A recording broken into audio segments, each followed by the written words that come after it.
Father God, we pause and we thank you for today, for watching over us, protecting us.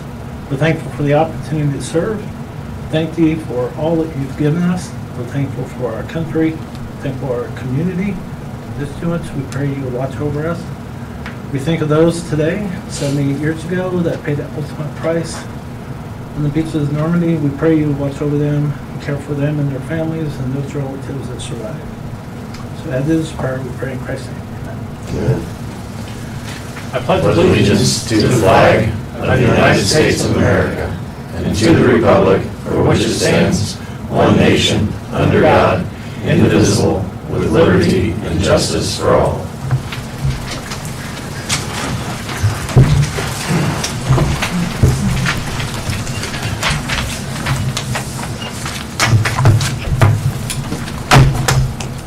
Trying to turn that on.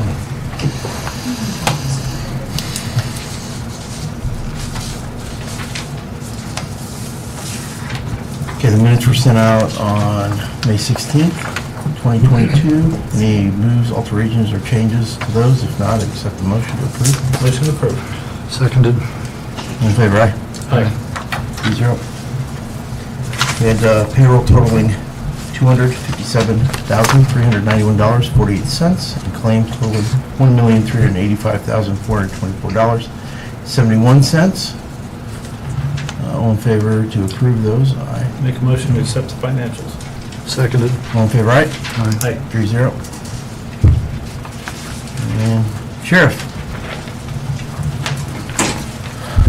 Well, I would say good morning, but good afternoon. Good evening. And as of just a little bit ago, we have 89 inmates in jail. 29 of those are pretrial superior, 21 are pretrial circuit, 19 F6, and 5 DOC. The only thing else I have to report is just kind of an update on construction. They started doing masonry work late last week on the interior. I was checking on that this morning, so a lot of the interior walls of the new intake area are going up currently. They're continuing with the roof, which should be done in July, so they're working on that right now.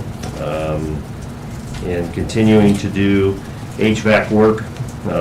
They're making progress. They're kind of mostly out of our front office now and moving back into the facility. They're actually in our kitchen right now, so we're doing meals off-site and delivering them daily. Hopefully that's for only about 3 weeks, because that's a big pain in the butt right now. So we can get through that. We can get our kitchen staff back in the kitchen, so that's kind of out of commission right now. So other than that, I don't have any other updates. Thanks, sir. Thanks, Okay, Scott. thank you. Thanks, Scott.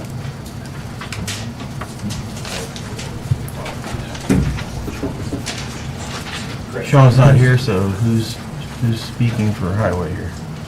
I think I might be. Well, come on. Okay. At least as far as construction goes, I can't talk about like chip seal or any of that. We'll take that. Okay. The design progress update is that we have our 95% set of plans in hand. We're working through estimates. We brought in a couple of other subcontractor experts to help firm up the numbers that we've already given to everybody. And the one thing that I think should be on your radar is that Mike Swan has some information for you, or is going to be getting some information for you with regard to single specking the salt storage building. We kind of went through a soft bid process. We believe that we've reached the most economical solution.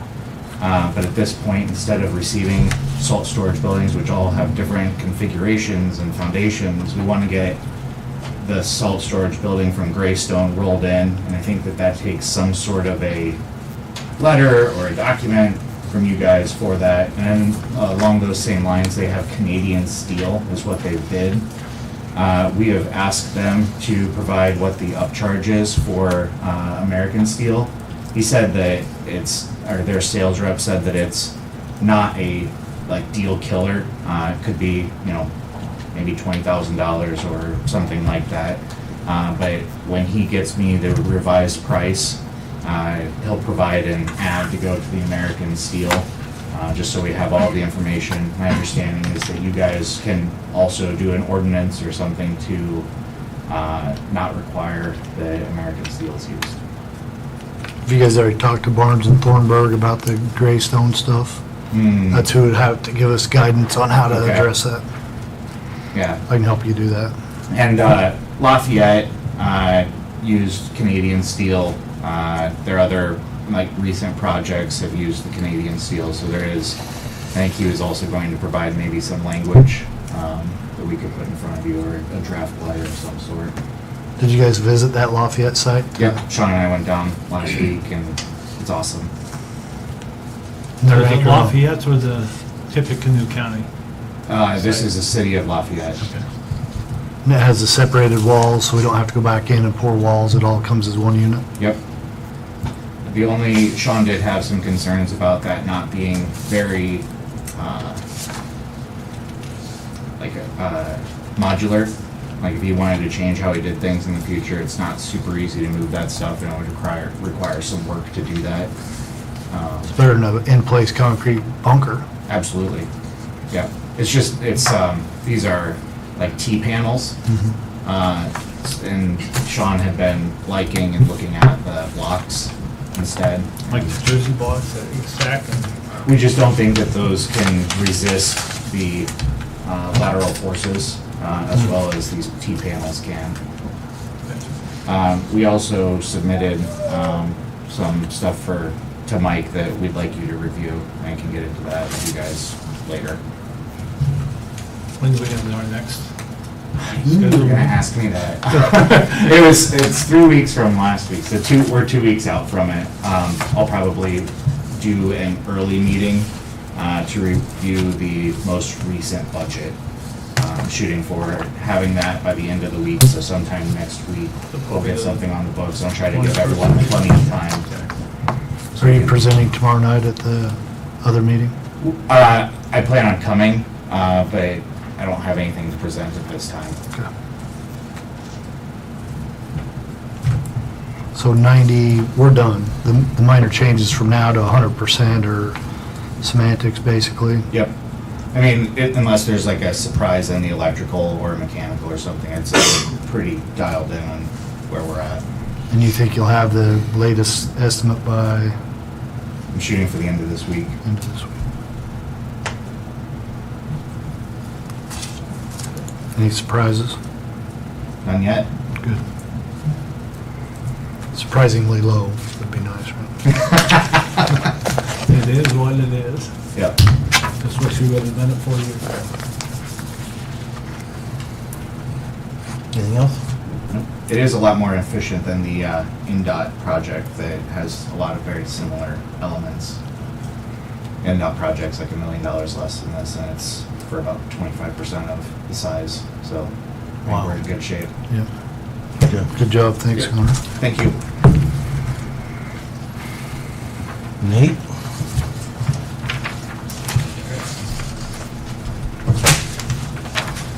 All right. Good evening. Nick, All right. First note here is just regarding the call for road conversion petitions. Those are the gravel roads, chip seal. Petitions for the 2022 tally are now closed. We'll be working through that list over the next month or 2 months, and then I'll make a date to present those to you as far as where we're at for those roads, what new petitions we got. There were a couple packets. I think I've got one whole new road that came in one bundle. A property owner went through, got them all together, and then I got a random one from a bank that was actually signing it for the landowner, so I gotta figure out what that one's about yet. So I'll go through that here in the next month or so, and I'll get you a tally on that, with, hopefully with Sean, some recommendations on what we want to schedule for 2023 and 2024 projects. Actually try to give people when are we going to start on your road section, at least a few of them. So just an update there. Bridge 19, that's the one on County Road 800 East, just north of 900 South there, just northeast of Domestic. We received 4 bids for the construction on that project last Thursday. Low bid was received from Judy Excavating out of Fort Recovery, Ohio. Low bid was for $527,251.78. It is under the estimated cost of $625,150. That was the application amount that we submitted to NDOT for community crossings. So that was the estimated project for the award amount. So we're quite a bit under that, but that was a pretty healthy estimate knowing what our bidding climate might be. I had certainly hoped to be quite a bit under that, but we're pretty fortunate to have 4 bidders and still be able to move forward with our project, considering where I'm seeing others coming in at. I am in communication with Adams County on that because this is on the county line. Adams County has said that they would partner with us on the match.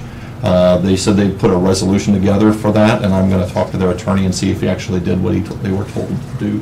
So I'll figure out what dollar amount they had before for that, but they were going to either split the match or give us a flat amount of what that match is, so that might actually cover a good portion of what our contribution is for the project. I am recommending or requesting your approval to have me issue a notice of intent to award to Judy Excavating. I'll write that out and pin that to them. Then they'll put together their construction bond and give us the final contracts. Hopefully we could sign that next week. I think you received an agreement, Blake, from NDOT to start the contract part. I did, and I gave it to Colin to make sure I'm allowed to do it, and I didn't do anything until Okay. I... Yeah, because once you sign that, then we can submit this all to NDOT, and then they will proceed with doing a final contract amount and purchase order for us. So we'll need to do that, then we can finalize this dollar amount, because what they'll do is they'll reduce our award to match 75% of what the actual base bid is for the project. So we'll need to do that, but I need permission because I'm not the president. yes, correct. So we'll need to vote on that and We then need to change vote it on the or rest of allow the me to DocuSign that one, Okay. and then you should make the change. Yeah, I think the way your ordinance read, it allowed whoever the signatory was. I don't think it had to be the commissioner president, Okay. but I didn't pull that. So, They can vote on whoever's allowed I to have no sign. objection to that. Okay. If it's okay. Yeah. Because I'll make a motion that we accept Judy as a low bid. Seconded. All in favor, aye? Aye. 3-0. All right, so, Lisa, you need that in form of a motion that I DocuSign, or just since I've always done it, I can continue? Yeah, it's on, yeah, I mean, I think the agreement's set up so you're allowed to do that, so as long as you're fine with Yeah, that I'm agreement. fine, I have no issue. And with then when I it. get home, I'll just take the document. Yeah, Send it. Okay. Yeah, unfortunately, it's a little shocking to see where some of the numbers are, so if anybody's curious about inflation on these projects, we did a very similar bridge, a 3-sided concrete box bridge, back in May of 2019, 3 years ago. Now granted, the structure was shorter in that, but it was also much larger as far as span, and that project total was $283,641. So it's certainly, we're seeing that. Granted, we're under our award, so I can't cry too much about where numbers are at, but that's not a sustainable growth trend for projects. So we need to see where we can find ways to cut back, and thank goodness we've got grants to cover 75% of that, or Right. that's more than we set in the lit for 1 year, for one project on a gravel road. So again, thank you. Murray Stormwater Project, storm sewer is actually complete now. I think all the inlets and catch basins and outlets are in place on that now. Now they're working on the roadway. Restoration work is also underway as far as getting some of the yards cleaned up and ready to go. They're working on the west road. I think it's Matthews on the west side. They're starting to cut that down to base, proof rolling it, put stone down, maintaining access to everybody. I don't have a final date for asphalt, but we are going to kind of move about 150 feet at a time between driveways as we get the base stone in place so everybody maintains access. I'm hoping that they're ready to pave in 2 weeks, but that's going to depend on their subcontractor. And VTF on that won't tell me when they're going to commit, because they don't want me to tell the public when they're going to be done. So, but I'm going to be out there tomorrow for a couple hours watching them do the proof rolls, make sure that everything looks good. There's a couple soft spots I'm concerned about, but we're not there yet where they're at. So, Make sure they dig them up and... yep, so we'll end up taking we'll take another half foot out and put some more stone in and see where we're at then. So we've got a little bit of room to move on that. Bridge 403, that is County Road 800 South, there west of State Road 3. Significant project work has been completed on that since your last meeting. In fact, the timber deck is on already. I think the guardrail is supposed to be going on here tomorrow. I just got some calls about the asphalt paving on that. We're going to be using, instead of a high-end QA/QC, which involves a lot of testing and monitoring of it, a more standard Section 402 asphalt HMA pavement. That's more consistent with what we have out there. So we're going to do that in the paving. They may actually be asphalting that this week. So if things go right and the guardrail's in place, they may even be asphalting it this Friday. So I'm hoping, but certainly it should be done before your next meeting, which means I'll be notifying dispatch and the media with a little release when we finally have that one open to traffic. So well before the 4th of July, which is what I was hoping for, but this is well ahead of schedule for us on the project.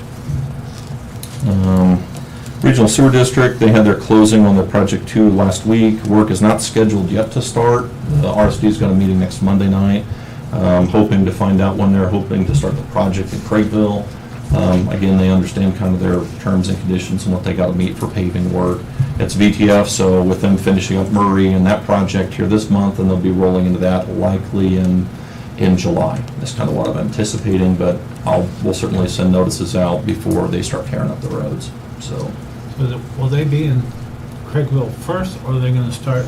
probably they'll be trying to start in Craigville first to get that set up, because they're going to be open digging and gravity sewers in Craigville, and then they'll have two teams, essentially one Okay. directional boring that runs up to Bluffton, but then they'll also be trying to do their gravity sewers there in town.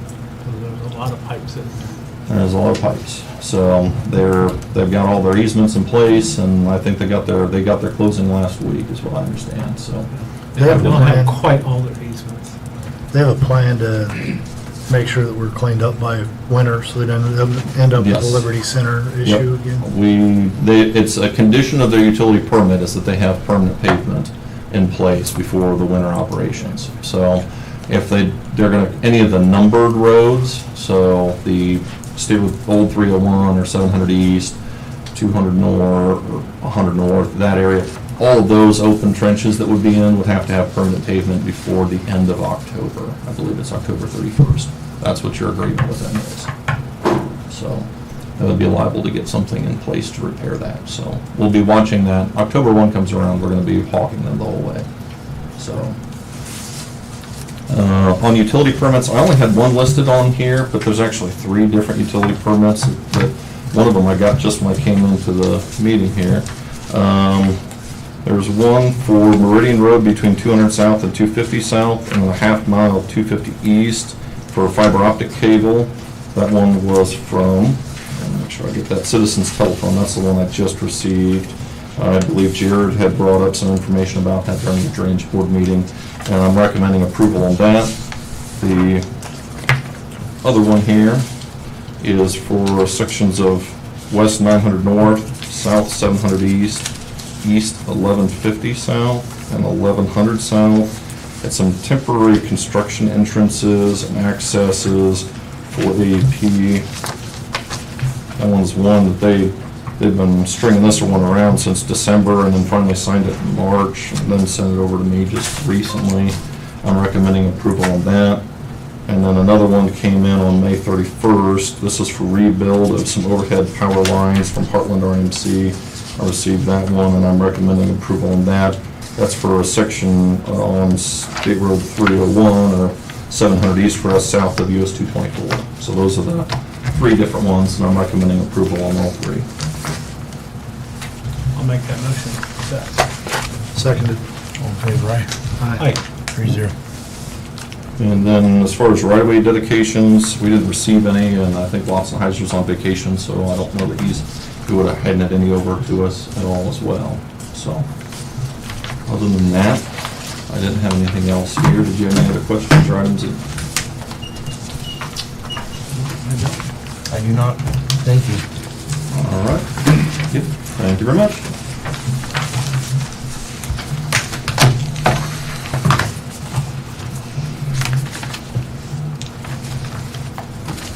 All right, monthly reports and miscellaneous business. We will start with Q Company.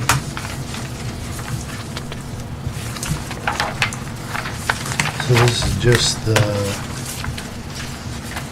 payment rate for Mike Swan. We've already approved Swan to be the owner's rep, so this just goes through his costing.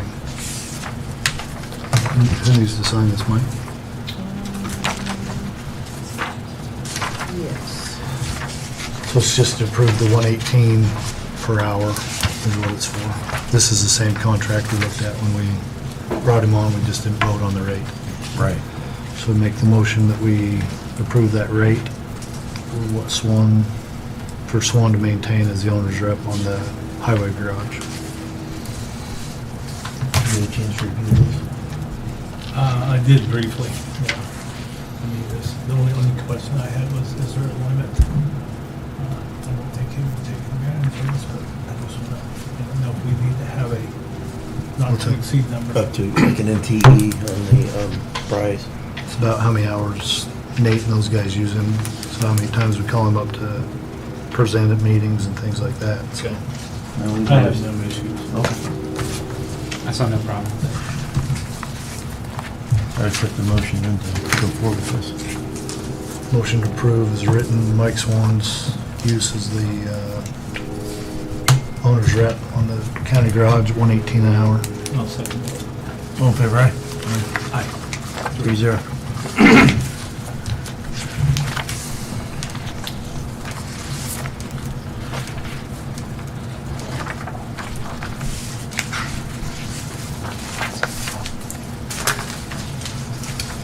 It's just the sound system.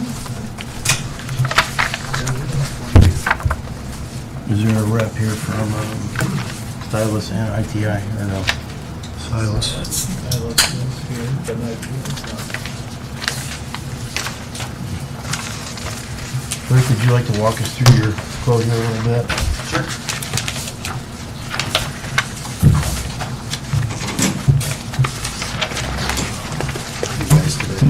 You good, how are you? Good. Yeah, so we did the existing system back in 2011, and so technology's kind of like dog years. You know, a lot of changes have taken place, and I think Blake reached out to me initially to talk about issues with hearing in the back and things like that, and so I just looked at it from gee, what would I do now to catch us up with technology? So I proposed installing some processing with the system that would basically automatically do a lot of things. It would mix your microphones. It would catch any feedback that might come up if the gain got too hot. It would basically, the point is to be able to have you walk in and turn it on and sit down and use it and not have to touch it, and it just worked. And so we're putting these little processors in fitness rooms at YMCA's now to do different things. So I looked at it from that perspective. The microphones are still in good condition. They really don't go bad. I mean, especially in the amount of time that they've been here. The cabling's a mess, and so my quote includes cleaning up that cabling, putting some low-profile cabling in, putting some over-the-floor raceway down that prevents it from being a trip hazard. The big thing is the automated part of that process. You know, to be able to use your system in such a fashion that folks in the back can hear, that you guys can hear. If somebody's sitting down at this end of the table and Colin can't hear them very well, that the system would accomplish that mix-minus process. It's very similar to the system that's in the city council chambers currently. It's pretty much the industry's best practice for meeting rooms and conference rooms now is this type of design, this type of system. So basically the expense is changing out the existing amplifier mixer for a processor, and then a 4-channel amp to do the speaker drives, adding some speakers to create these zones that would allow us to mix between the zones automatically. And it even has a microphone function called the chairman function, so if someone is running the meeting and someone else goes a little long, the chairman can lean into the mic and kind of shut them down. That's just a typical conferencing function. So, and I sent out just kind of an explanation today to add clarity to why I'm proposing what I'm proposing. And so if you got a chance to read through that.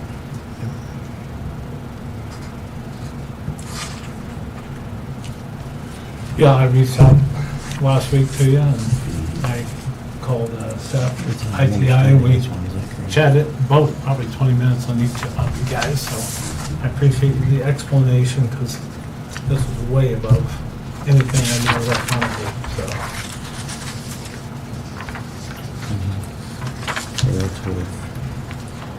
These are together, right? Yeah, these together. Just saying that one's wireless.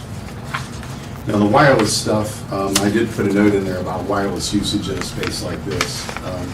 It's been our experience, I might have one that would float around for a guest speaker or something if you wanted a portable podium. To do the entire system in wireless is not really advisable. Batteries are the biggest issue. You're gonna have to make sure that you have fresh batteries, if you're using standard batteries, if you're using rechargeable batteries. The problem with the lithiums is your meeting cycles aren't lengthy enough to really exercise those batteries. So what'll happen is they'll sit in those chargers and they'll die, and they'll die prematurely. So you'll end up with the same outcome. You'll come in and put a rechargeable in, and then the mic won't work. We've seen it in churches time and time again, as far as run times and battery usage and things like that. So it's just, given the critical nature of the system, it's just best to wire it if you can, and stay away from the batteries and the extra maintenance.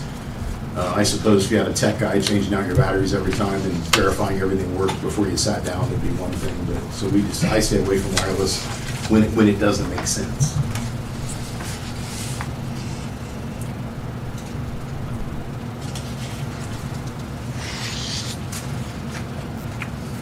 I had a call in to Rick with the EMA. Is there anything that would change internally for this being the, I guess, go-to meeting in the case of a disaster? No, That because we anything would, change? no, because we would extract the audio from the Extron-based video switching system and make sure that it's in the sound system as an element. So if there's content on videos that they'd be showing on either the flat panels or the projector, that it gets into the system and you can hear it. We provide a streaming output for Wells County Voice if they want to take it directly from USB or the analog output that they're using now. And it would, there again, it would automate to them too, so that she wouldn't have to mess with her level quite so much to get it to function well. I know they've struggled with some of those things, doing the meetings and things, getting a reliable output. That the bottom line is the analog system that's there is just, it's aged. And the other thing is, it's got a lot of knobs and a lot of buttons, and somebody gets in there and they think they're moving the right thing, and then they don't, and then it doesn't work the way it's supposed to work. Right. So- I mean, it was here before I was here, so Yeah. I'll let you guys, I've asked my questions, so. Originally, the system was intended to be portable. That's the reason you have what you have, is because they wanted that ability to take that thing to the 4-H park and use it for a wind farm meeting or whatever. Wouldn't be the best practice to put that kind of equipment in this kind of space if it was gonna live here, you know what I mean? But that's the reason it's kind of structured the way it was. Then we added the rack later on to try to contain it, but it's still basically a portable piece of hardware. It'd be great if your band was playing down on the square or something. That's really the kind of piece of equipment it is. It looks like they're apples to apples, the only difference being ITI has wireless mics, this one is using existing mics. So if you take the mic cost out, it would be an apples to apples comparison, it looks like. What is the processing that they're using, Jeff? Is there processing? Same thing. You got a Denon, the same exact one that you got in here. Well, mine's a Denon amplifier. Is theirs an amplifier or a mixer? Mixer. There's no processing in Denon's mixers. That's a 12 input device to analog mixed mics. The brain work in my design is that Biamp Tessera Forte piece. You're way over my head. I know, I'm sorry. I really am. Speak English. And We have a box, its whole job is to do all that processing that I talked about, and Denon doesn't make a box like that. They don't. They make some cool stuff, but they don't make that. way over my head.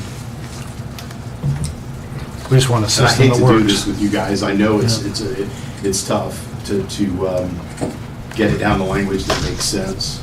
I just want it so when you watch The Voice, you can hear what we say. Yeah. Or if you're sitting in the back, you can hear what we say. Because usually if you sit in the back, sometimes you can't hear anything because it's making funny noises, and other times you can't hear anything because we don't scream. I was back there, I couldn't hear back there a little bit ago. And this isn't that big of a room. No. No, but it's pretty dead. It's a pretty acoustically dead room. Yeah. I understand the concern and the need, and, you know, that's our goal, get it done that way. I don't know enough about the systems to say which is which. I mean, I know enough to be dangerous, so. is it something that Roger looks at and tells us this one or this one? I'd be glad to give him the option to look at it and give us his feedback. Because either, I know Seth from what he's done for me in the Red Place and other areas of house building. I know what Rick has done with churches and schools and yada, yada, yada. So we're kind of in between of the mix. So I don't know if Seth has done churches, What's your, schools, I don't know. So, but, you know, he explained it to me when I was on the phone with him pretty well. But I didn't like the idea of wireless microphones at all. we can pull a coin out. this one here looks to me like it's way more, less time I'm gonna have to be trying to figure out how to use the sound system than the other, honestly.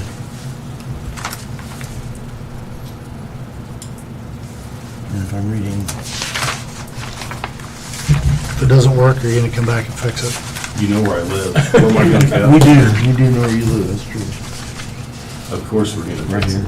The whole idea is not to come back.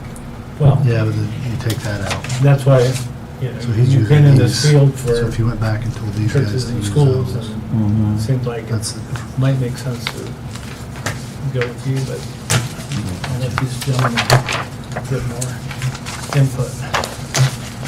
I mean, the difference is minuscule in the dollars we're talking. Go for it then.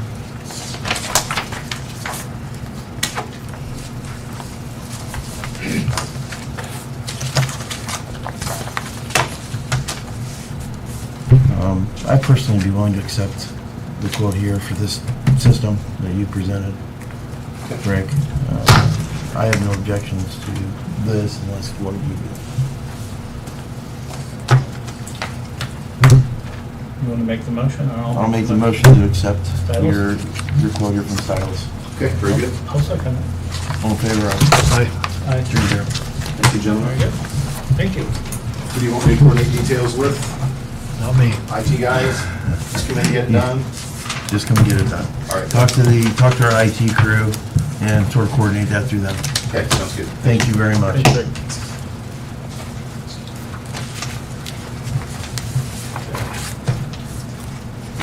All right, next.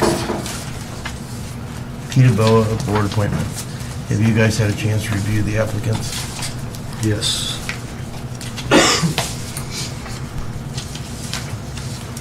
I was told this one told was in out, is that true? If you had him come back and say he wasn't interested. Kirk? I think we have two here. Yep. Kurt Jason Fichter and Matthew Lyle Halterman. And these are the only applications we know of that have come in for this. It was advertised a few times. Do we know if either one of these individuals are receiving or currently in the process of getting a certification? No, I don't. Okay. If I can just, Please. there's one issue here. Is Mr. Halterman here? No? Okay. He is I didn't quite know him that well. I thought they were more of a regional house, but it looks like his office is on South Street. Part of that statute is that, and I'll read it to you, and it says that an appraiser may not serve as a voting member of PETA BOA in the county where the employee or appraiser is employed. So now he serves a lot of different counties, and so he'd be of value having that background. However, not being here, we can't explore where's the business located, what does that mean to him, and ask him questions about that. So that would be a concern of mine with him, that he may be statutorily prohibited from serving. So it says that it's preferred that we have a level 2 or level 3. Correct. And then it says, but level 2, and it's recommended that you hire those from your county. And then it says you can't have one that actually practices in your county? Yeah, I didn't write the law, but yes, you're right. It's very confusing and complicated. Well, I say you move this on until we can dig into that. Investigate it to make sure. But we've got to get to the point that we've Yeah, got to fill this at some point. When is it absolutely, Chandler, do you know, when does this absolutely have to be filled? We have got, our next hearing is gonna be either in July or at the latest August. So we really need to have it filled probably, hopefully by going into early July, if at all possible, in case that meeting ends up being scheduled for. I would say we should have the info back by the next meeting, if possible. Yeah, I can reach out to him and get an idea of what's going on. It'd be nice if they came. Yeah. And round it up the chain and talk to Jennifer. Is it Jennifer? Jennifer Thuma is one of the head attorneys down at the DLGF. DLGF, Or okay. somebody else in that office or different office to verify. Sure. That possible. I mean, the headquarters might be in Lafayette or something. Yeah. And he just practices from home. Exactly. I don't know. But I want to cover ourselves. Sure. Colin, while you're at it, why don't you just touch base with Mr. Fechter too and Yeah. make sure there's no hidden issues there, so the next time we can approve it. We'll certainly do that. So reach out to both these guys and collect all the information. Okay, We'll do good. that. Well, we're gonna table this for now then.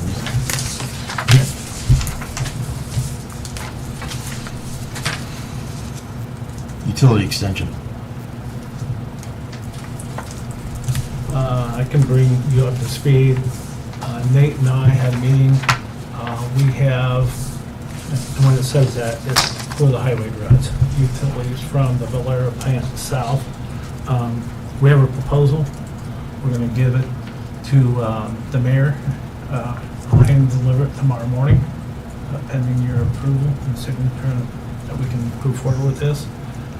It gives them an option that we can do what we need, but if they want something different, they can counter or reply back. So that's kind of where we're at. If we want to move forward, I would recommend, I think I sent a draft, right, Nate? I've seen the draft, yeah. So, I mean, if that's okay, you can sign it and I'll deliver it. And I think we give them 2 or 3 weeks, 3 weeks. You need by the end of the month. End of the I think month. it's 3 weeks, or Yeah. very close to. Or very close to 3 weeks to reply, so everything should. Give me modifications you'd like to make to that No, letter? I read it. We're good. Communication? We're good Yeah, for we're it? good, yeah. Okay. I have no issue with it. We need I that think in we can form of a deliver it. motion? I'll make that motion. I second it. All in favor, aye. Aye. 3-0. Got a new pile there. Street fair. What were we talking about that? Yep, we had a plaza request for street fair from the Street Fair Association, and Mike Jr. requested proof of $1 million liability insurance policy naming Bluffton now Wells County Revitalization and the County of Wells as an additional insured, and I haven't received that yet. She said their new policies come out in July, so our name is already on it, but she'll have to add the other two, so it might be July. I don't see any issues, but we'll wait till that time. Okay. Sounds If she good. gets me anything before the next meeting, I'll put it on for the Okay. next meeting. And who's making the plaza request? Street Fair Street Fair. Association. Street fair, okay. The same one they always do. Mhm. Yeah, Oh, okay, all right. 70 years or whatever. Yeah, so, yeah, I think we kind of got it down by now. All right, 911 consolidation, still, we're just kind of on a holding pattern with that. Colin, anything new that you know of? We've seen movement. and Still in there's- the city's court, though. Right, it is.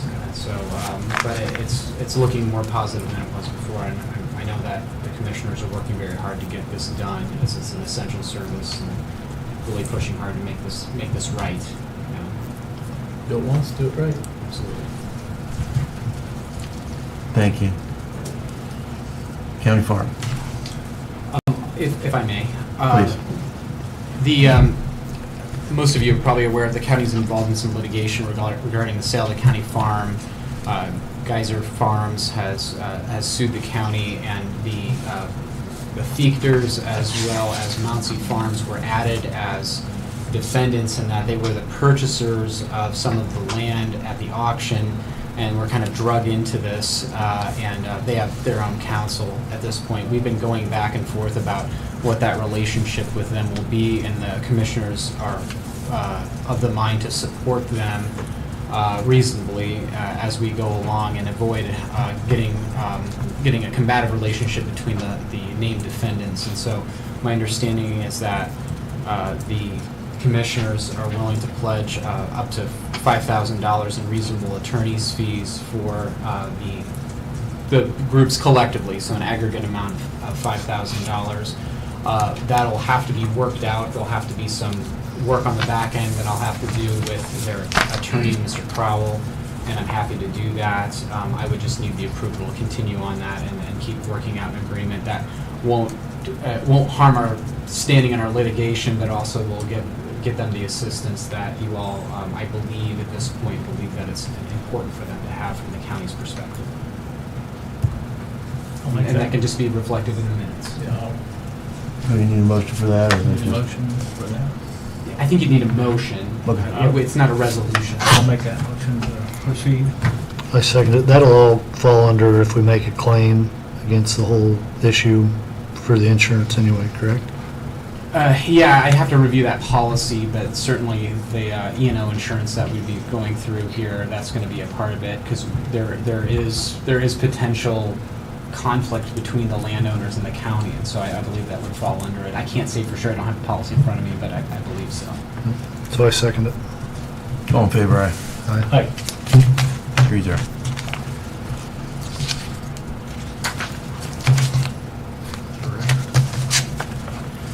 Anything else? Anything? Nothing else?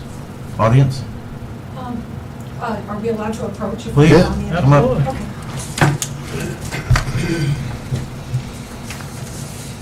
Thank you. Absolutely. I'll introduce myself. My name is Marielle Lael. I live on Road 450 East in Jefferson Township.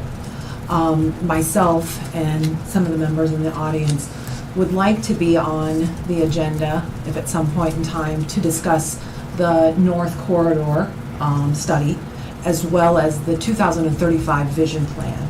We believe that there are other alternatives to this proposed bypass that would be less costly and not utilize as many resources that a proposed bypass might be taking. So I'm not sure what the next step is, but we would definitely like to be on the next agenda to have some discussions in regards to this. I support what you're doing, but it would be nice if you can give us your thing, so once we get it, we can discuss what you're doing, rather than bring it to a meeting Okay. and then us see it. If you give us a day or two to look at it, then come to the meeting. Absolutely. Then bring us a solution to what you're thinking, sure. Well, and part of it is also, we'd just like to also have a discussion in regards to what the basis of the bypass is regarding what is the need for it. Meaning, is this a need for industrial aspect to promote industrial growth? Is this a need to promote residential growth? We would just like that, to have that kind of information, so that we can, as a community, where these tax dollars might be going, to see if these are resources that are really necessary to be taken. So, quite honestly, we are concerned whether this is a need versus a want that is being established. Because if the true necessity is to promote industry for Bluffton, then quite honestly, a 4-lane highway might be warranted off in another direction. The 4-lane highway going through the rural part of Wells County in the northern part, I'm not sure, especially since the industrial park of Bluffton is on the west part of the county, or west part of the city. How does that relate, other than just getting through Ossian that much quicker? But when I travel from the north end of Bluffton and then try to wind my way over to the industrial park, it seems to me that there might be better passage or need for better passage to the industrial park that way. There's also the potential for looking at Ossian, rather than taking up resources in the county, looking at Ossian and the road structure within Ossian, quite frankly, as far as the width of the road, the extension of those sidewalks that quite honestly are pretty, but if we really are looking at improvements that are gonna improve things from a financial aspect and save us money, I think removing some sidewalks to widen a road makes much more sense than to take up massive farm ground, which we all know we cannot replace that resource. You're looking at displacing people's homes possibly. You're looking at creating problems for farmers to access their land, which means that it costs them more to do what they are going to be doing. So these are the things that we want to talk to you about as far as our concerns. But we are happy to present different options as we've talked with the area planning commission about, but we've been encouraged that they're not the deciding bodies. That this is the group that commissioned the study, and members within this group are possibly those that came up with the idea of the bypass going around Ossian. And so we'd just like to have an opportunity to address those issues. Nate, you and I believe, are the only two that are in this room that were part of that study. Sure. So help me out a little bit, steer me back in, but I believe we are the only county in the 11-county region that does not have a 4-lane highway from the county seat to a 4-lane highway. And to have our county stay the same population and things continue on, everything becomes more expensive. So we were trying to figure Comer Road, 450, 100 East as the people diverting, because when we tracked cell phone data, Wells County and Bluffton is the number 2 out of all the communities of people leaving and going to Allen County based on cell phone tracking data. And that's why I believe, maybe help me out if I'm wrong, but we were right behind, I believe, Columbia City or Columbia Auburn. City and in goal, I think. Auburn. Auburn. So You're a heavy commuter population, and your financial connection with Allen County is significant. When the county finished up its South Corridor study, there was a lot of questions of what is Wells County going to do north of 124? What is your plan to do improvements? And so that's what kind of pushed the burden on looking at what county roads need improvement and how does the county propose doing those improvements? Right. The big dilemma is your main connector road or collector road is a state facility, State Road 1. And so if the state facility needs improvement, it's not at the direction or for the commissioners to do. You're going to have to ask NDOT and the state, Indianapolis, to spend money on State Road 1 to do improvements, whatever those improvements are. And once you kind of let that Pandora out of the box, I guess, or you let that out of the box, you've kind of set things in motion without any real restrictions on it. If the county pursues improvements on other collector roads, and we're using Allen County road names because everybody knows them because they use them, Comer Road, Healy Road, 100 East, and even Meridian, even though it's gravel, all see elevated traffic, commuter traffic on them.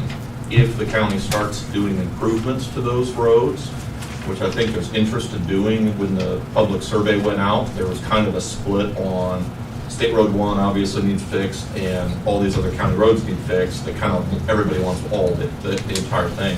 So which one do you do first? And I don't, as your county engineer, I don't want to commit millions of dollars, and we're talking about a significant expense.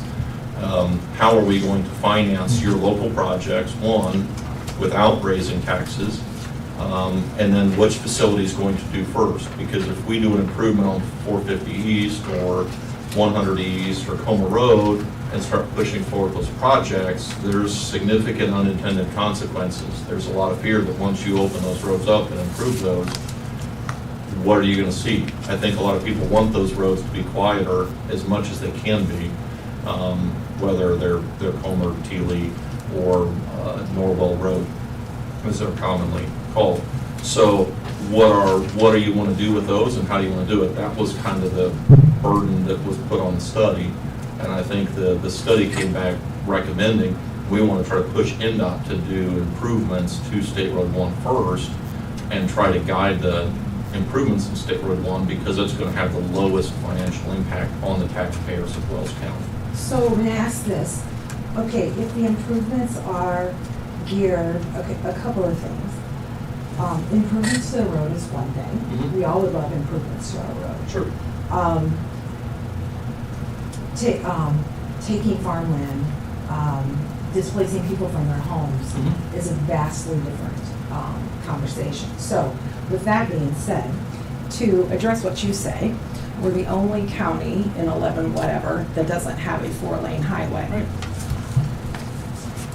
So, is it, I mean, truly, Were because you if here you in think, 2005? Were if you- you think, Okay. if you think creating that little bypass of Tealy Road, or I will call it 450 East because that's my road. Okay.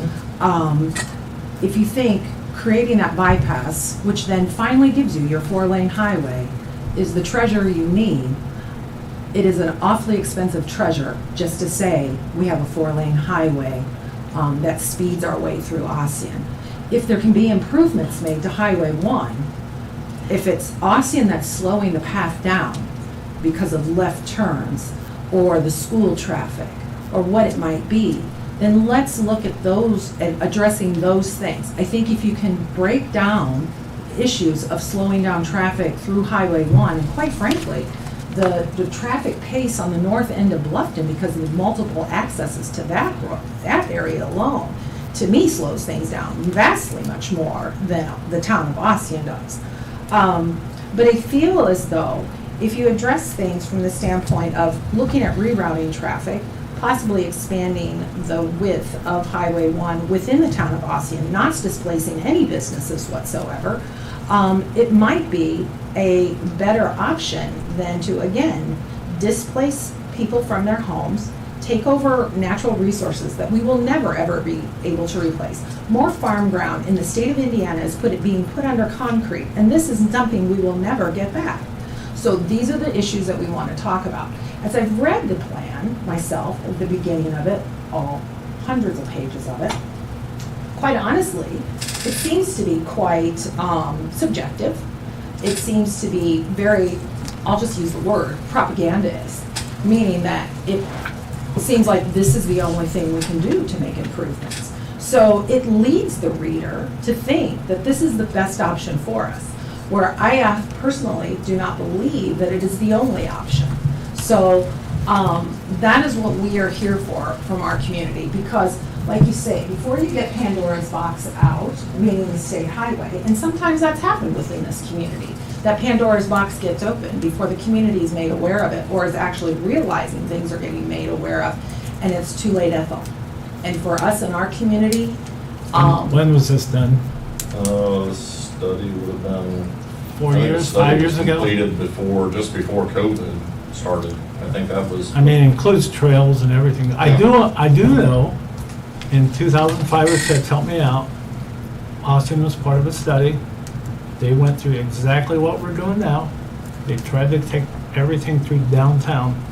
It was project number 3, 4, or 5 on the state list to do. Are you talking about the major moves? Major moves. They were number 8 in the. So they were number 8. Yeah. And all top 10 projects were done with the exception of number 8, which was As awesome. far as financial impacts, the major moves identified State Road 1 Right. from Dustman Road to 469 is 8th ranking, and that was one that was not funded. Right. I know that Austin Revitalization District, and I don't know if anybody's here from that group, I know that the sidewalks and their beautification that they did was a big thing. That happened all before I started with Wilkes Oh, County. I'm very familiar with that, Okay, so because that my was mom's a- pies, quite frankly, helped to fund those sidewalks. Sure. They did a So, big project to do that, and I know that was a big interest of theirs. So I know exactly what the cost of that was, and I know the impact of that. But again, the beautification of something, which I love that. It's wonderful. But to me, when I look at a comparison of, again, displacing people from their homes, taking farmland, making it more difficult for farmers and their livelihood to access their livelihood. It increases their cost of production. I think we need to look at what other alternatives might be out there. So Okay. we will put together our comments and we will get those to you a few days before the meeting. Very good. Okay, thank you for your time. I think that would be good to pass on to the folks that are putting out that vision statement too, so. Oh, we have. So they can put out other alternatives, what you're talking about. We actually at the, not the past meeting, which would have been the June meeting, because we were there just last week. At the May meeting, we requested other routes, whether we look at 116, creating a 4-lane highway utilizing 124, where you already have infrastructure already designed, which gives you a great access to the industrial park here in Bluffton. I can tell you, that was my first comment. Trying to get a 4-lane or a Super 2, or whatever they call it, Super 2. to Plumtree.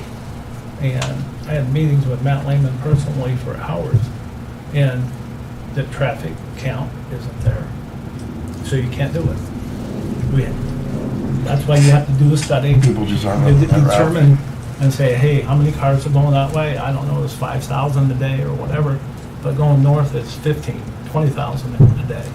But So, we'll have this discussion. Well, I can tell you too, that no one here just came up with anything subjectively. I mean, we go to people who study what causes economic success and economic drivers in a community, and there's a formula. And they compile this, and they come to you with suggestions, say, here's what you could do to mimic that is a winning step-by-step process for you to bring the industry you need here to your county and to grow in a positive manner. So, I mean, that's where the stuff comes from. It's not just, we don't just put up a dartboard and throw darts at it and see what we're gonna throw out at the public. So, I mean, the stuff has been thought out, but it's just an idea. And as far as people being displaced from their homes, I haven't seen one plan that shows which property this would even cross through to displace anyone. I mean, I haven't. I haven't seen one of a them. homeowner Well, plan. There's a 300-page study on that. if you look at the study on page 2. I have, but I don't see anyone's, I don't see, It shows our neighbor's house. but I don't see anyone's name on there directly saying it's gonna displace this person if it's built. I haven't. We can tell you who it would displace. I would like to see it, because right now, like I said, it's just an idea. That's all it is. Sitting there, it could shift over, could move, Okay, whatever. but Mr. Gerber, let's be honest. If somebody was about to put a 4-lane highway, whether it's shifted ever so slightly, Mhm. 50 feet from your front door, would you really be happy with that? I don't think you would be. So whether it's going right through my house, which Mhm. quite frankly, the one map looks like it's going to, or possibly 50 feet from the front door of my house, that's something I don't really particularly care for. Right. That's why I really would appreciate us at our next meeting, that we sit down and we actually talk about some other opportunities. But the Planning Commission did listen, or they did take into account other routes and other alternatives, whether it's up through 116, connecting, which gives you a very quick connection to the GM plant, and 469. Because if you're thinking about just routing straight up Highway 1 to quote-unquote Fort Wayne, you're really not going straight to Fort Wayne. You're going into Waynedale. So if you really want to go into Fort Wayne, you're going to have to get on 469. You're going to end up going up 69, because that's where, whether it's entertainment or whatnot.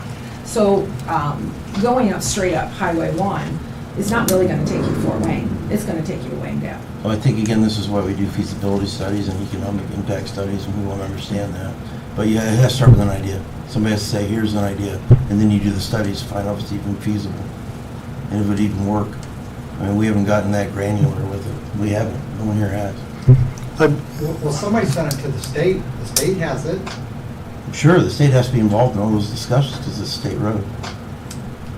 But I wasn't part of this, but 116 runs in front of my home. They asked when they just redid 116 that it be wider, and that NDOT turned us down. It's super narrow now. I was just talking to Jessica before this meeting started. I live right on it, and all night long you hear people hitting the rumble strips.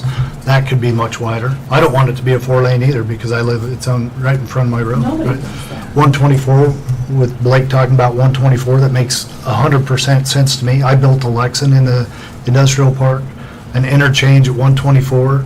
That puts a whole new ballgame on it. So I was actually at the meeting on Thursday with all of you. I stood there and made sure I was available, but I'm not sure anybody even knew who I was. But the thing that I got out of that is it's just proposed. It's not. It's doing exactly what you said. What are all the alternatives? So When I look, why let me didn't we finish. send Let me finish. Okay, you guys. Well, this is what's a little bit aggravating for me is that you want that one tore off, but everybody wants 116. I'm just saying they all have to be on there because at some point the state's going to say, well, did you look at one? We can say, yes, it was on here. It was actually through and it was a bypass. We don't like that. The citizens don't like that. If we take it off, I guarantee you, I don't care what NDOT's saying to you now because they said that the Hoosier Highway would never go through. They said, we don't know anything about State Road 30. They knew all about those. They know about State Road 1. They're not being honest to you. But I think it needs to stay on there as show that we did look at that. We did look at widening State Road 1. We did look at 116. We are asking for 124. We need to throw all those out so the state can't come back and say, we didn't do this, this is what we're going to do. I agree. I don't know that it makes sense to go through there. I think we have to take that next study and figure out how many homes does it displace? How many acres would it displace? Same with 116. If we widen it, how many homes does it displace? How many acres does it displace? I wish they do that with the AEP power line coming in. How many people does it directly affect? But I don't think that we can say, this one isn't good because it goes through mine, but it's okay, I support it going through yours. And that's what don't shake your heads, I get this every day. I'm getting, Nobody in the back, wants they're it. shaking their No, head. no. I Nobody got wants a it. whole bunch of Anybody. people Yeah. saying, I don't want it on 450, I want it on Norwell Road. Then I'll get a call from somebody on Norwell Road saying, to hell with that, I want it on 450. So you see what you've got to look at them all and then figure out which is the least disturbing path to go through there, or we can say we don't get it. But here's what I worry about if we don't get it. And I'm just being honest, this is why I'm a county commissioner, is we have tons of kids graduating. My son just graduated, just from Norwell Sunday. Those kids, there is not a lot of places for them to stay in this community. I'm from Utah, I'm a replant here. I loved raising my kids in Wells County. But I can't look my kids in the eye and say, I'm working to find places for you guys to work. The majority, one of our biggest resources is our youth, and our youth is leaving Wells County. We've got to find a way to get them opportunity. People say, well, and farming's great, don't get me wrong, farming's great, it's 3% of the workforce. We've got to find somewhere where these kids can work where they're not, and I hate to throw pretzels under the bus, where they're not making 12 bucks an hour. You can't even afford to put your gas in your car today working there. We've got to find opportunities that keeps that resource in our county. That's why I'm looking for some way to get a 4-lane into Wells County so that we can grow that industrial park, so we do have good jobs for that next generation. Because they're not all going to be able to do what they do. If you go back on farming 2-3 generations back, it took a lot more people to do what you're doing. A lot more people were employed through farming, and we need it here. We need the food. It gives us safe food. But we got to find something for this youth to do that gives them opportunity to stay in our community. That's why I'm looking at all of them. I don't know that I support or don't support State Road 1. I want to do the study to find out who gets displaced, what does it cost us in agriculture, but not just State Road 1. I want to do 116, I want to do 124, I want to look at all those. But if you ask me to pull it off, I'm going to tell you no, because it needs to be on there that we do that study. And that's all I'm asking is, let's do the study as a group, come back together, go through the data, and figure out what makes sense for Wells County.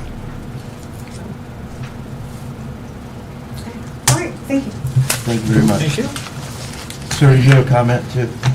What group are you talking about doing a study? We'll have to contract somebody to do a study.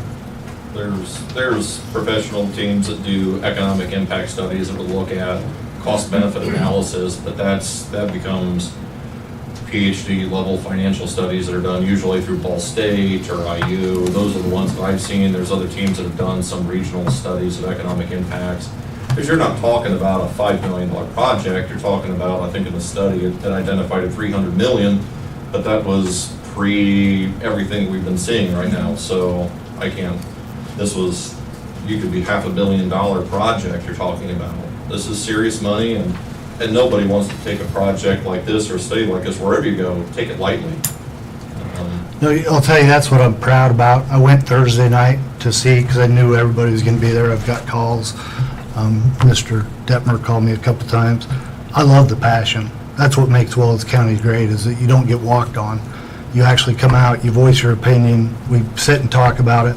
But I also get calls that, hey, we're going to riot. Don't riot. This isn't something to riot over. Let's just talk. And I know it gets blown out, but let's just talk it over. We're going to find a solution. We're not out to steal your If we do a farmland. study, can we please make sure that whatever engineering group is doing the study or university or whatever, does have some type of subspecialty in farming? Because just because you go through someone's farm ground, as you transverse those, you're now making it more difficult for all these other farmers around it to also get to their ground. And I'm telling you, diesel stinks and so do tires. So we would like to, you have to have that subspecialty in mind, please, since it is going to have a large financial impact on the local farmers. I think there needs to be a scope. I'm a business guy. I want to see a scope that says, here's the things we want. We want the least amount of disruption we can, moving people out, taking farms away. We want to build a robust place for our kids to work. We want it to be, we don't want one going right down the center of Wells County, because there is something about living in the rural area. Those are all things that we need on the front side as a community to put together and say, here's the scope, Nate, now let's go out and try to find some solutions to that. May I suggest a subcommittee that includes, commissioners, especially you, Jeff, since you're our representative in the northern part of the county, but then also includes a farm family, some wonderful people from downtown Ossian spoke last week that, taking away that traffic from downtown Ossian is going to close them. I had not personally thought of that before. That was something that was very impactful. May I suggest that as you guys entertain these, scopes and different, that you have a small subcommittee to discuss it and provide some insight that just might be unique. Some of these things that were brought up last week were very unique. I had not heard before. I think we can always throw it up as a discussion for sure. Yeah, I'd be okay with things like that, but what I would ask is trying to quell a little bit of the rumor mill, because I don't know that a business will close if we had a bug. I have no idea. I really don't. Right. It reminds me of Huntertown. Yes, I think it's part of the is study, thriving. but I think you have to, have an understanding that that's their fear, just like it's Yeah. farmers' fear. Totally and understood, but, Yeah. and again, we absolutely, we want to preserve the culture here in Wells County. It's important to us, it's important to me. But we have to ask the questions with existing infrastructure in mind when we present these ideas. And that's all there is ideas, and we do want community input, but it's not us against you guys. It's just not. And I don't think there's anybody here or that was there last week at Area Plan Commission that is closed-minded to the need of growth and keeping our youth and Right. making jobs available. It's just, let's make sure that we are analyzing every I have- avenue possible. Right, and I have This no, program. I have no issue with that, and I'm glad that people get involved and bring these to our attention. There's things we don't know. We don't have all the answers. We just don't. But I know for sure, just like Jeff is a business person, and so is Blake. I went out and I asked some very large businesses, I said, what would it take to get you here? And they provided a list. And access to 4 lanes was on it. Otherwise, they don't even want to consider it. And normally it's gotta be 10 minutes or less.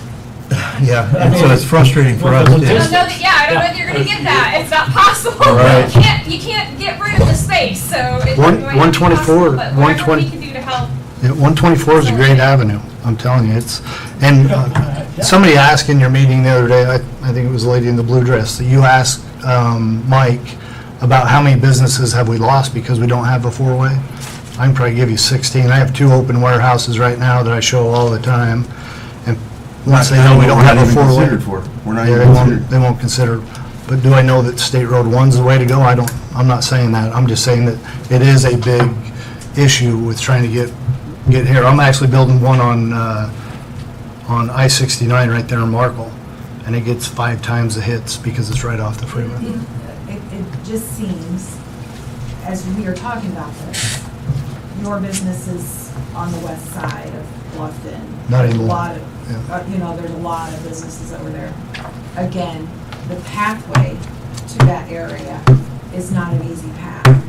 Whereas, so it seems to me that if we really are trying to make it easier for folks to get to that part of the county, because we think that's where the industrial growth is going to be, why are we messing with the straightest route possible up north when you have to zigzag through Bluffton or county roads to get to, We have to Adams look at Road, the obvious 200. first. So anyhow. We have to look You at guys have an industrial park too, though, that we just put Yeah, money it's just into. right off. On the west side. Yeah, on the west side, yeah. Again, on the west side. Where all the Where all the railroads railroad are. tracks are. Yep. And they're impossible to negotiate with some days. Well. And remember, the Hoosier Highway's coming in All south. the way to Lafayette. Yeah, Hoosier Highway's coming in on the south side to get right to the, so we are looking at it. It's not like we're not looking at it. But again, we're just looking. We're just throwing them all out. So somebody had called me this morning and said, you need to take it off. I don't think we ought to take it off. We need to leave it on there and say, and do that next study and say, here's how many places it's gonna displace and here's how many houses. So you have all that data. But my email's out there, so's Jeff, so's Commissioner Gerber's, and please send this stuff to us also. Please do. The planning commission was kind enough to add the other routes on the plan from the May meeting. Prior to that, there were none of those there.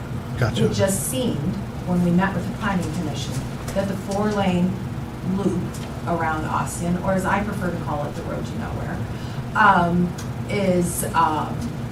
was the only route. And quite honestly, it was very disconcerting that that was the only route even established. And it took citizens like ourselves to go in front of the group and say, why aren't we putting these other possibilities out there to be looked at and evaluated? Because if you give somebody one option, they think, oh, that must be the best option. Right. Whereas, so I'm thankful that they did it. I hope they just didn't do it to humor us. They're not doing it to you. There's nobody on that group that wants to piss everybody off, I promise you. I can vouch for the fact that Michael asked me, he's like, what alternatives were discussed in the preparation of North Corridor study? So we added the locations that were in there. Some of them were eliminated from consideration because there were other issues with those routes. And I'd be happy to sit down and go through kind of what our concerns were that were kind of poison pills with those alternatives. But that's why they kind of narrowed it into what seemed like it was the most obvious conclusion. But again, it's something that's going to have a lot of input from a lot of different people for that, so. Anything else? Yeah, I think I talked to you a couple of months ago too about alternatives, and when we talked about even like IU Center, moving in up there, it's gonna create more jobs and maybe even growth in that part of the county. And, you know, maybe we need to start seeing about improving 300 or Marzane or something like that. And, you know, that runs right down to 124. You're gonna be feeding the west side of Bluffton if you use some of those roads. The other thing, part of the connection point, if we go north anywhere, we have to have Allen County on board with us. Yes. It's not us Yeah. dictating, we need a partner. But you know, And too, even with it connects into the life of the In and out the throughway, possibly. too, you know, up there at Bearfield. Oh, So, you know, that's a good connection right there. Same way with 450 East. Yeah, best thing is to get this stuff down on paper, send it to us and let's see it. Well, I didn't know whether we need to send it to you, or is this enough talking about it? I don't know. Both. Send it to us. It helps a lot if you send it to us, it really does. Put it in black and white. and send it to us. And you know, looking at some of these layouts on the transportation that they have on here, I don't know how Austin feels about it, but some of these roads going east and west through Austin connecting 450, I think that's a good idea. That would help bring traffic in and out and eliminate some of the problem on Highway 1. please bring us your ideas back, please. Let us know. Anything else? Yeah, are you open for anything else? I want to talk about solar farms Okay. a little bit.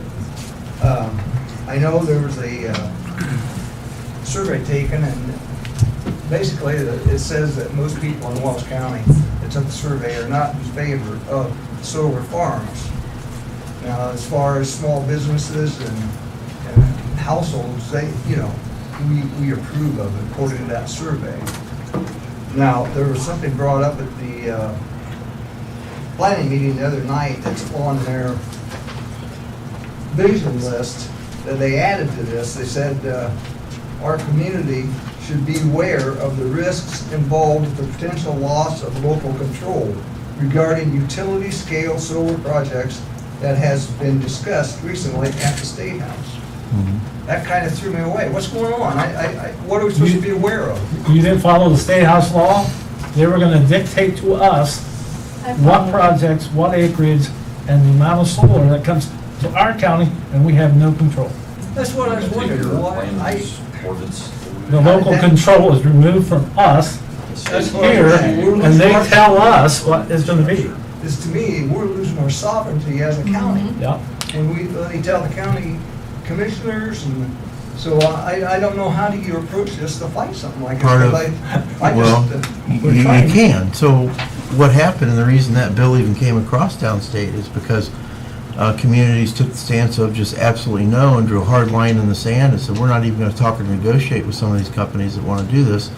And we will not, I mean, we're not even going to allow the landowner to even consider it.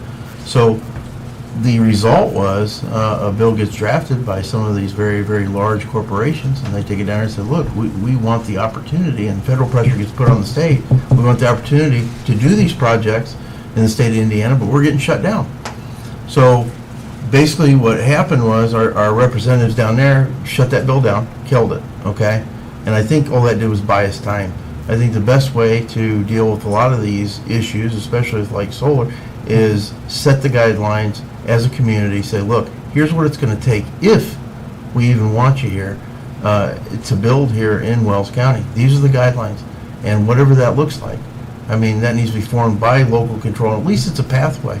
But if we just shut the door and say, absolutely, heck no, never, not in a million years, we're going to see more legislation like that. And I think one of these days, it's probably going to get passed. So It's we being have pushed to- from the Fed. Our APC has to provide some kind of provision. Yeah, I think things like setbacks, hey, we want a beautification of the property, we want a wall of trees, nobody wants to look at it. I mean, that's something, improvements to the road.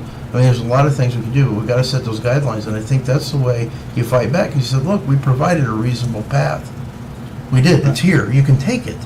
So we can't say technically no, but setting the guidelines I or think it would bars be a so high, they don't want to come. Big mistake for us to just absolutely say no, because the federal government is going to keep pushing on the state and keep pushing locals, and if the locals keep saying no, they're going to just deal with the state. They don't even talk to us anymore. But there's a group of farmers that are pushing us to just say yes and let it go because their lease rates are so high.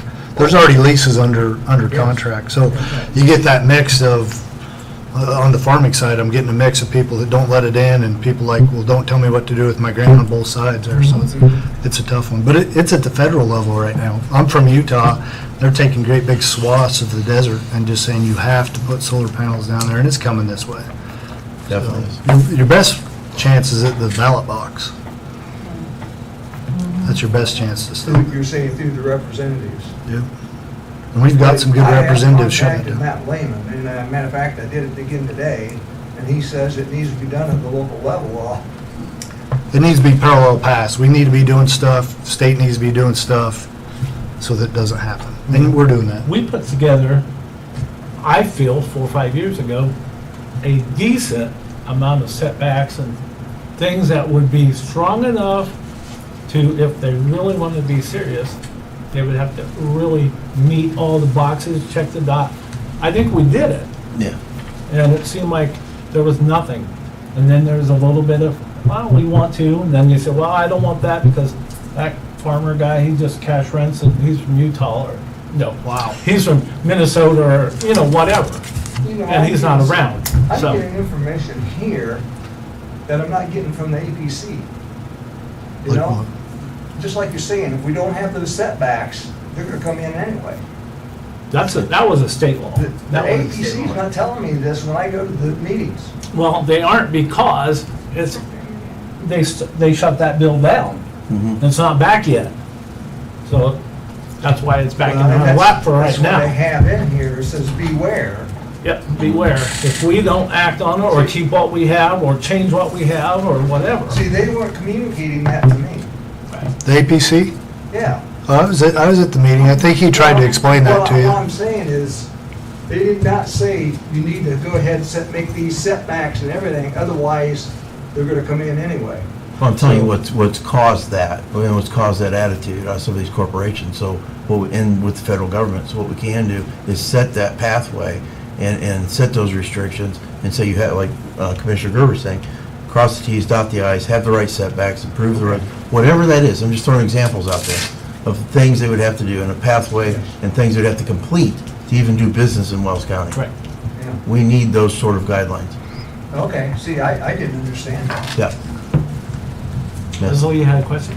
Well, we already have an ordinance, right? Right, we do. Stating all the stuff you're talking Right. about. Mhm. The comprehensive or the 2035 vision doesn't say absolutely no. It just says the citizens, most of the citizens don't want it. Right. It doesn't say, I mean, it's not like Back you're when gonna that, go when by the ordinance was put together, there was hardly no, the only comment I ever received, I'll be flat out honest, is the guy wanted, if solar farms come, they want US-made solar panels. And I said, I don't think they do that in the United States, but I said, I'll mention that. So, but that was the only thing. I've never had people not want it, other than people saying, Well, again- my guy is an absentee farmer, you know, a landowner. Yeah, again, people don't know what's going on, which brings up something else, and this is just an idea. I was talking to one of the APC members after the meeting, and he was the one that really kind of came up with the idea. You know, they're always saying, we don't know what's going on, you know?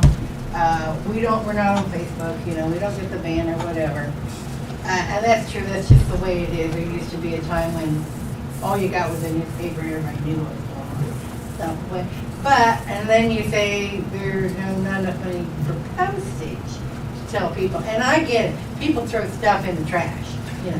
But what he and I were discussing is, I think it's important, and I think you might get more and more people starting to come, but why can't you mail, and I'm talking every month, your itinerary, or as soon as you can get it, or close to, can't you send it to the churches? Can't you ask them to put it on their bulletin board? Or every little town, like Veracruz, I don't know, I think Veracruz does, but Pinedo, Liberty Center, they all have to go to the post office to get their mail. You know, I'm just trying to The think. county doesn't have a budget, right, Lisa? You're the dollar and cents What's the person. question? The cost of postage. Oh, you know. It's not in our budget, but she's the one that I can, just think you really could find the money for some postage. What if we did something like the schools do, like Jessica, I'm putting you on the spot here, but where are you going I'm going to the Bluffton School District, as? communications specialist. What if, as the council and the commissioners, we had a PR person that's all they do is get out and make sure Yeah. everybody knows? I thought It's a the same cost, thing. but it's, then you have a, I mean, if you just had somebody that would, well, you know, the APC has a representative there. I don't know why they couldn't be handed, you know, a few of these, what do you call them, flyers, and make it their job to, aren't they supposed to be? you'd have to have a member of the representing APC those from every people? congregation, I guess, but something we've thought about is getting some kind of PR type thing out there so that, because, you know, we're here twice a month and we talk and we never had Facebook or anything on any department in the county. And now we have APC and we have the sheriffs and we, you know, multiple I didn't even know agencies. you were on Facebook until Yeah. somebody happened to mention to Right. me. But I'm just trying to think of ways to Yeah. get people so they know what's going on. Sure. You know, because I know it's very difficult to do these days. We are- All the communication we have, we can't. right, we are actively looking for ways to better reach the community and create more interaction between us and the citizens out here in the county. So trying to find the most effective method to do that. And we appreciate you changing the time to 5 o'clock, but I think you would have more people here, you know, like county council at 7 o'clock. You know, I mean, a lot of people are getting off of work right now. Sure. You know, and can't make it, you know, but, I mean, you made a step in the right direction, I'll give you that. You know, but I strongly would urge, so that more people can get here, you know, the later you have the meeting, the more people you're gonna have show up. If you guys are interested in our opinion. No, we are. That's my opinion of it. Yeah. If you're interested in it, you should consider making it so that we can all get here, so we can all discuss it. That's why we moved it to 5. Right. I I'll understand. challenge you, come, And please call us or email us and tell us what you want us to I even did. bring up. My commissioner did, I did. There you go. Keep If you- doing it. if you come to a regular meeting at 7 o'clock for the county council, you can hear crickets because nobody shows up. So I'm not saying we shouldn't change it, but 99% of the time, nobody shows up to these meetings. Right, yeah, just so you know, that's on the agenda. So I'm glad you guys came, though. That's what it's supposed to be about. And we are listening. Yeah. Whether you believe it or not, call me, come see me at my house, or I'll come see at yours. I really don't want to drive down through town and have people throw stuff at me, so. But I also want to make sure. Yes, please. I've been following this down at the state for the last couple of years, and I know there's a lot of people also going down there, and they're fighting it, and there's other senators also fighting it, you know, basically want to take the subsidies away from any solar farm that is taking up good farmland. Because personally, if this country keeps on going the way it is, I mean, it's going to hell in a handbasket real quick. And I think a lot of it could change if there was a different administration come in. I think we all know what I'm talking about. But there are people, and I've made up my mind that I'm going to join them down at the state. And I think this is a very big thing. When you have the state trying to take control, you don't just lay down and let them roll over you. You fight, and I know you did last year. Most of the counties were on board with you. And I just think we have to fight for this stuff, or we're going to be like the rest of the world. It's not like it was 34 years ago. No, it is not. Well, I'll tell you, everybody up here is definitely fighting for Wells County and you know, every day. This part-time, it's really a full-time job, so. So I absolutely want are. to There you go. get something really clarified too when it comes to this ordinance and the state trying to take over. So what you're saying is, I want to make sure I got it clear. We have an ordinance, and it does have an ordinance. The ordinance is talking about utility, right? Size, that's the big one. Right, that's what Okay, and Tamara was really key on when she was here. And that's what we need to have, so they can't come back and say, well, all you've got is we don't want you here, you know, Right. okay? Well, we take that We have argument this away. ordinance, and, let's just say we do get a solar farm in here. Let's just say we do, and let's say 5 years down the road, state takes over, they're only gonna be affecting the ones that don't have any solar farms in it? That's I'm kind of confused as to, We have no idea what that would you look know, like. like I know Adams Yeah. County's totally shut them down. I mean, they've got a setback that's so big that there's no way they can do it. And I think, great, you know, I personally, not into the big green thing and all that stuff. Well, I'm just gonna say, I think it's just a bunch of men trying to get richer, you know, off of us, is what I really think it is. And I know you're grinning at me, but, True. I really always are. really think that. And, we gotta fight for our land. This is, you know, there's not much farmland that, we're gonna need it. To feed our people. It's basically what we're gonna need. We won't need solar farms. We need land to produce. Can't eat food. sunshine, right? I got I you. mean, same thing when they brought in the ethanol plant. I didn't even want that, because I thought it was taking food out of people's mouth. But now you put the solar farms in, you're taking the corn away from the ethanol plants, you know? Well, definitely a lot of subjects to cover, but Yeah. we're pushing almost 7. So Yeah. do you guys, anything else, guys, you have here? Don't get me in contact, appreciate your time. Okay, good. Thank you very much. Just one thing that I want to get clear, is that on the solar farm, to approach the APC to set guidelines and set up, I think we have. We have setbacks. we have it already. Yeah, we already have It's already in place. Okay. I You can got it, show you please. where, I can. I would say Leslie was involved in the get-go when it was getting drafted. I know she was part of that group.